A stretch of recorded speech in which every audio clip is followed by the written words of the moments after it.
This is Bruce Bishop for ChronicleT.com. We're back once again with Tim Alcorn from AM930 WEOL.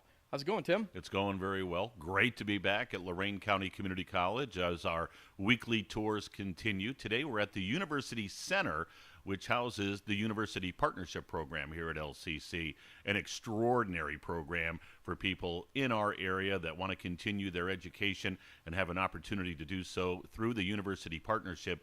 Hard to believe that the University Partnership at LCC has been around since 1995, and the University Center, where we are located today, kind of the focal point of University Partnership. We'll talk more about it as we continue along on this week's video, but great to be back at LCC. That sounds good. All right, let's get to work.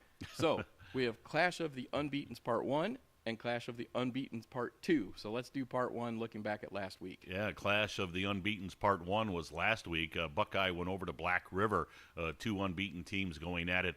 Boy, Buckeye showed that they are for real. They went to Black River and really manhandled, per se. The Black River Pirates did a nice job with the victory there. So Buckeye goes to 7-0 on the year under first-year head coach Greg Dennison. They've got a good thing rolling.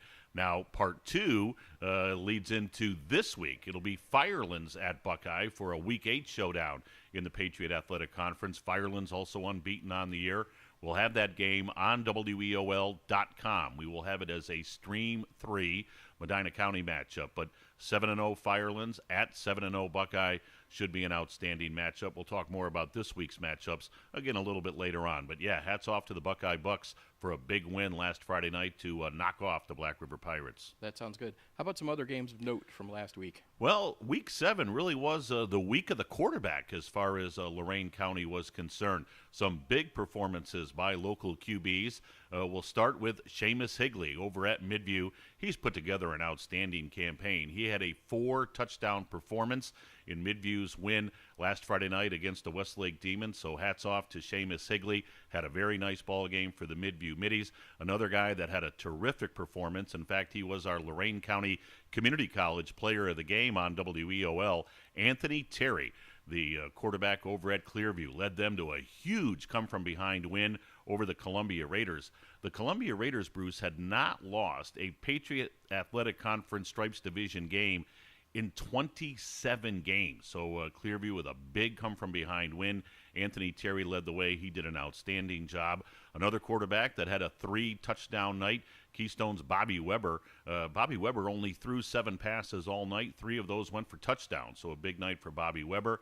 And even though Vermilion lost, Seth Hurd, who we talked about last week, the Vermilion quarterback, he had a 3-touchdown performance for the Vermilion Sailors. So a big night as far as the QBs were concerned. In fact, I should mention Jack Mikulich, another Lorain County Community College Player of the Game for Avon Lake. They got a big win, a game we talked about last week over Amherst. So the Avon Lake Shoremen with a nice win, and Jack Mikulich led the way. He had 2 touchdown passes for Avon Lake last Friday night. So all in all, a very big night in Week 7 as far as quarterback play was concerned. And I'd be remiss if I didn't mention one running back, Dalen Dower for Lorain High, 180 yards on the ground. He was just outstanding. So some real big offensive performances last week as far as Lorain County was concerned. That sounds good. All right, so that wraps up last weekend. Let's move ahead to the Part 2 of the Clash of the Unbeatens. Well, we mentioned Firelands and Buckeye Friday night. We'll have the game on WEOL.com. Speaking of quarterbacks, Firelands is going to need a big night from their quarterback, Michael Bancic.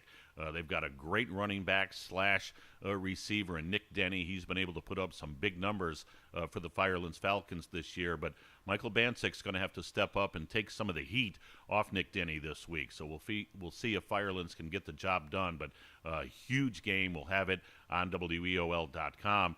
Another game that we'll have on WEOL, whether it's the radio or strictly stream, the Indians will determine that. We'll see if the Indians are in Game 1 of the American League Championship Series on Friday night. But we've got a huge game on WEOL, Olmsted Falls at Midview. Actually, if the playoffs were to start this week, now they don't, but if they were, this would be a first-round playoff matchup. So 2 quality teams going at it over at Midview on Friday night. Olmsted Falls and the Midview Middies. This should be a great game. We'll have it covered on WEOL and or WEOL.com, depending on the Indians. And then our Stream 2 game on WEOL.com on Friday night, Amherst looking to bounce back. They had that tough loss to Avon Lake last Friday night. The Comets are at home. They'll be taking on North Olmsted. North Olmsted with a tough setback last week at the hands of North Ridgeville. And by the way, let's compliment the North Ridgeville Rangers. Hats off to them. They got their very first win of the year last Friday night, got a tremendous performance from their running back, Shamari Williams. You hate to see a team have an offer. You want to see them get a win. And so for North Ridgeville, they got their first win last Friday night against North Olmsted. We'll see if the Eagles bounce back this week. They've got a ball game against Amherst. We'll have that one covered on WEOL.com. It'll be our Stream 2 game on Friday night. All right, Tim. It's time. Thinking cap time? Thinking cap time. Oh, man.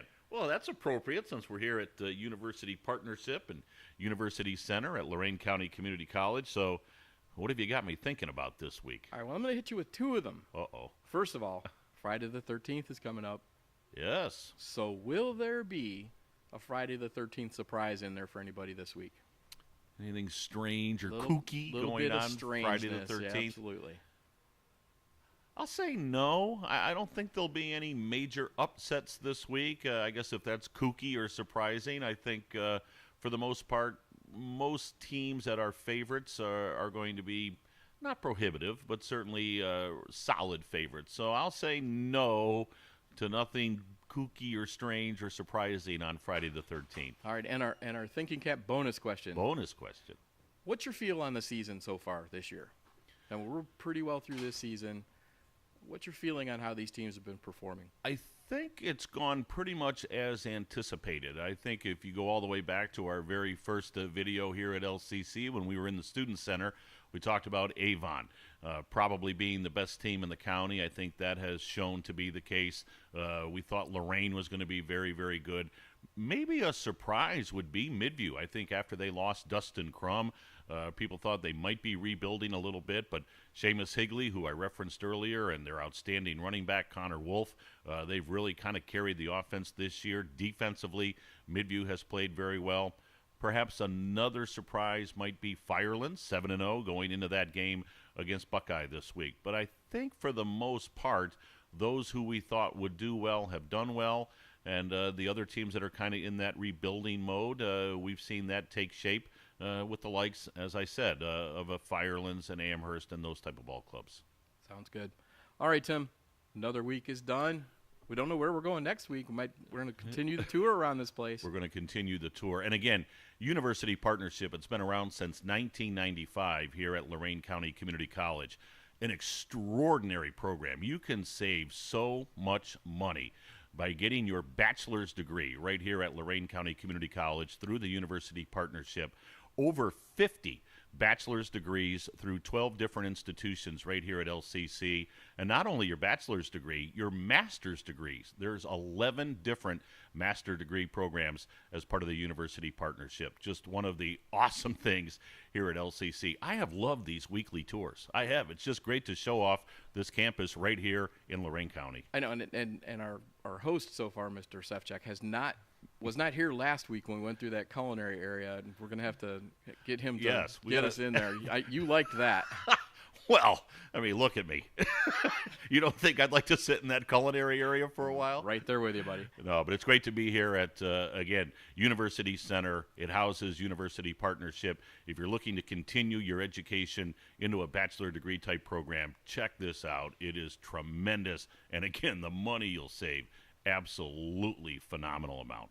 Great, great program. Sounds good. All right, Tim, until next week. All right, Bruce. Hey, let's hope we're talking about playoff football next week. We may have a couple of teams that can clinch this week, so we'll see if they can make that happen. All right, bring it on. All right, thanks, Bruce.